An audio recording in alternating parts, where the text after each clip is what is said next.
Next है ये rectangle.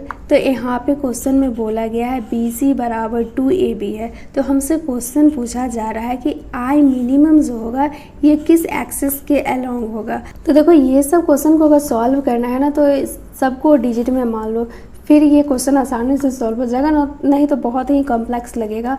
तो ये AB जो है इसको मान लो 50। अगर AB को हम 50 मानते हैं तो BC जो हो जाएगा ये 100 हो जाएगा, जो कि यहाँ पे लिख दिए हैं।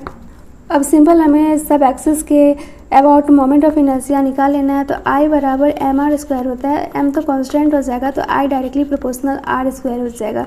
तो यहाँ पे I BC के अबाउट निकाले तो ये I BC है, तो इसका जो परपेंडिकुलर डिस्टेंस होगा वो 50 होगा। तो I डायरेक्टली प्रोपोर्शनल हो जाएगा 50² से। एंड फिर HF के लिए निकाले तो ये HF है, तो इसका परपेंडिकुलर डिस्टेंस हो जाएगा 100, तो ये हो जाएगा 100²। एंड फिर EG के लिए निकाले, ये रहा EG, तो EG के लिए परपेंडिकुलर डिस्टेंस जो हो जाएगा ये हो जाएगा 50/2, मतलब कि EG जो हो जाएगा ये डायरेक्टली प्रोपोर्शनल 25² के बराबर हो जाएगा।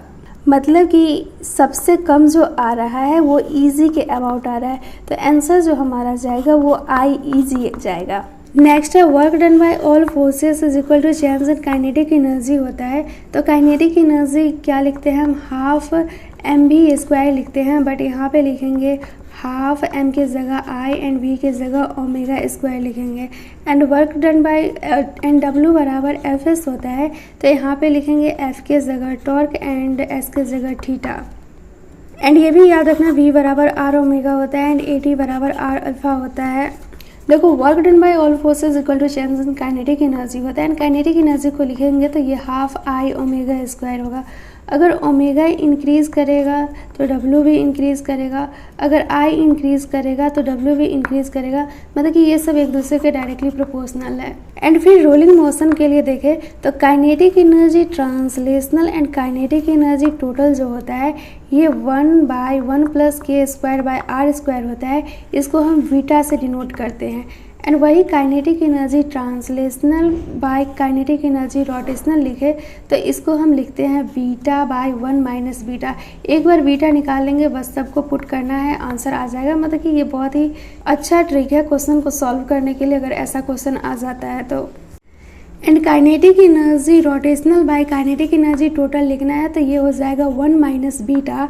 एंड और भी जो चीज़ का एमास्टर लिखवाए थे मैं उसको टेलीग्राम पे अपलोड कर दी हूँ, तो वहाँ से जाकर देख लेना, वो अप्रॉक्स सारा का लिखवा दिए थे। एंड स्मूथ इंक्लाइन प्लेन के लिए जो एक्सेलरेशन होता है वो G sin थीटा होता है, रफ के लिए G sin थीटा बीटा होता है। एंड फ्रिक्शन अगर वहाँ पे रहे तो mg sin थीटा 1 - बीटा होता है। मतलब कि ये सब एक्सेलरेशन का वैल्यू दिया गया है। अब जैसे कि देखो हमें ये कोई बॉडी है एंड ये रोल करते हुए नीचे आ रहा है, तो हमें इसका एक्सेलरेशन फाइंड करना है, तो कैसे करेंगे। तो अगर हम एक्सेलरेशन रोलिंग के लिए फाइंड कर रहे हैं तो सिंपल G sin थीटा यहाँ पे बीटा लगा देंगे। नॉर्मल रहता तो सिंपल G sin थीटा होता। एंड बीटा हम निकाले कितना है 1/1 + k² तो एक्सेलरेशन अगर हम रोलिंग के लिए निकाले तो इसको सिंपल लिखते हैं G sin theta into beta. And beta हम यहाँ पे कितना निकाले हैं 1/1 + k² तो सिंपल हम यहाँ पे G sin थीटा इंटू करेंगे 1/1 + k² तो इसको हम इस टाइप से लिख सकते हैं G sin theta 1 + k² and अगर हमसे यहाँ पे क्वेश्चन पूछ लिया जाता है कि यहाँ पे बहुत टाइप का मतलब कि डिस्क रखा हुआ है, फिर से रिंग वगैरह रखा हुआ है, तो हमसे पूछ रहा है कि सबसे नीचे मतलब कि सबसे पहले कौन आएगा बॉटम पे। तो उसके लिए सिंपल S बराबर ut + ½ t² याद रखना। इनिशियल वेलोसिटी 0 होता है तो इसको 0 कर देंगे तो t जो होगा ये 2s/a आएगा, यहाँ पे रूट लग जाएगा। तो एक्सेलरेशन इंक्रीज़ करेगा तो टाइम घटेगा, तो मतलब कि जिसमें सबसे कम टाइम लगेगा वही यहाँ पे आ जाए, मतलब कि जिसका सबसे कम टाइम आएगा वो सबसे पहले आ जाएगा। तो रोलिंग के लिए हम लिखेंगे तो ये वाला एक्सेलरेशन यहाँ पे लिखेंगे। अगर नॉर्मल स्लिप है तो सिंपल जी साइन थीटा लिखेंगे। एंड फिर नेक्स्ट दिया गया कि कपल प्रोड्यूस करता है ओनली रोटेशनल मोशन, क्योंकि यहाँ पे देख सकते हैं ये फोर्स एक इधर लग रहा है एंड एक फोर्स इधर लग रहा है, तो एफ नेट जो हो जाएगा ये 0 होगा पर टॉर्क 0 नहीं होगा। एंड यही एक ब्लॉक है एंड एफ फोर्स इधर लग रहा है एंड एफ फोर्स इधर लग रहा है, तो यहाँ पे टॉर्क 0 हो जाएगा। एंड ये वाला क्वेश्चन मैं पीछे बता दी हूँ, ये पुल्ली है एंड इससे कोई मास अटैच है एंड ये ए एक्सेलरेशन से नीचे जा रहा है। तो यहाँ पे शॉर्टकट में एक्सेलरेशन निकालना है तो सिंपल लिखना, अगर हम वैसे भी नॉर्मल निकालते हैं तो ए बराबर एफ बाई एम करते हैं, तो यहाँ पे एक्सटर्नल फोर्स लिखते हैं एंड यहाँ पे टोटल मास लिखते हैं। तो यहाँ पे तो एक ही फोर्स लग रहा है वो एम जी लग रहा है, तो यहाँ पे एम जी लिखेंगे एंड मास में टोटल लिखेंगे। एक नॉर्मल मास हो जाएगा एंड एक रोटेशनल वाला हो जाएगा, तो उसको कैसे लिखते हैं, आई बराबर एम आर स्क्वायर लिखते हैं। तो एम के जगह पे यहाँ पे आई बाई आर स्क्वायर लिखेंगे एंड सबका वैल्यू पुट कर देंगे, एक्सेलरेशन आसानी से आ जाएगा। And x centre of mass x into D M by D M, ये वाला मैं बता रही हूँ। Centre of mass and centre of gravity coincide तब करता है जब मास डिस्ट्रीब्यूशन यूनिफॉर्म होता है। एंड एंगुलर मोमेंटम के लिए फॉर्मूला याद रखना, एक टॉर्क इंटू टी होता है एंड एक आई इंटू ओमेगा होता है एंड एल बराबर एम भी आर तो होता ही है, तो ये सबको ध्यान में रखना।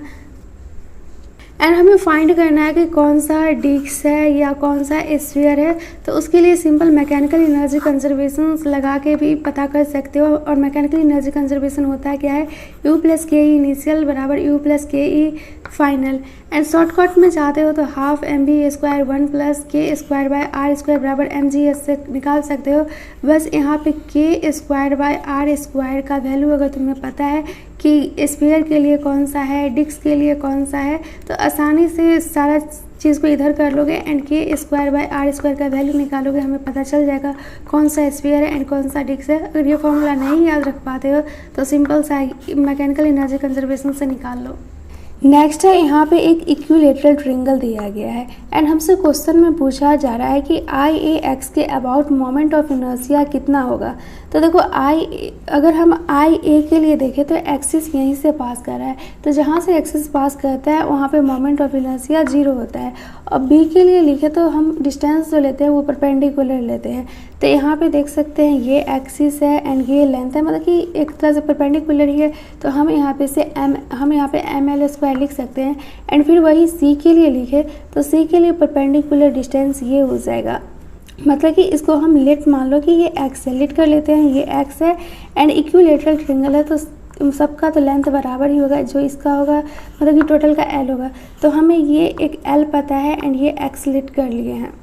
तो अब हम यहाँ पे साइन लिखेंगे, कॉस लिखेंगे या फिर क्या लिखेंगे, तो उसके लिए सिंपल याद रखना, पंडित बद्री प्रसाद हर हर बोले सोना चांदी तौले। तो यहाँ पे देखो परपेंडिकुलर एंड हाइपोटेनस है, तो अगर हम यहाँ पे थीटा देखो, ये टोटल जो हो जाएगा ये 90 डिग्री हो जाएगा, तो ये 60 डिग्री है तो यहाँ पे 30 डिग्री आएगा। तो हम साइन 30 डिग्री लेते हैं तो ये हो जाएगा परपेंडिकुलर, तो परपेंडिकुलर में एक्स हो जाएगा एंड हाइपोटेनस में लेंथ हो जाएगा। साइन 30 जो होता है ये 1/2 होता है, ये x हो गया एंड ये y l हो गया। तो हमें x फाइंड करना है, तो यहाँ पे 1/2 इंटू एल मतलब कि l/2 आ गया, तो यहाँ पे हम लिखेंगे m इंटू l/2 का स्क्वायर। अब सबको कैलकुलेट कर लेंगे, हमारा आंसर आ जाएगा।